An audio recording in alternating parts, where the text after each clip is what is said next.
Hello, आज नाश्त्यामध्ये मी बनवली होती खूप टेस्टी आणि खूप चमचमीत अशी पावभाजी आणि ते आम्ही दोघांनी बसून मस्त फोन बघत बघत एन्जॉय केली. खूपच टेस्टी झाली होती आणि आपण जी ही गोष्ट कोणती गडबडीमध्ये करू ते तर खूपच टेस्टी होते. निवांत वेळ देऊन केलेलं काहीच चांगलं नाही होत.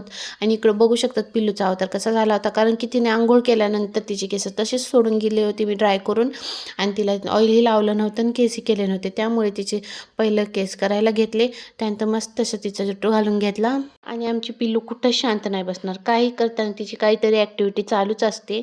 आणि आज नाश्ता खूपच लेट झाला होता, म्हणजेच 12 साडेबारा वाजले होते. त्यामुळे जेवणाचा काही प्लॅन नव्हता.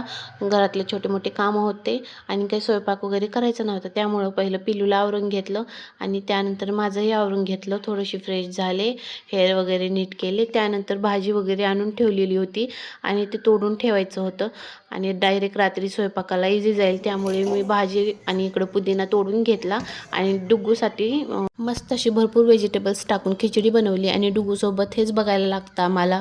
तर व्हिडिओ आवडला असेल तर लाईक करा, शेअर करा, सबस्क्राईब करा. बाय बाय, भेटू नेक्स्ट व्हिडिओमध्ये.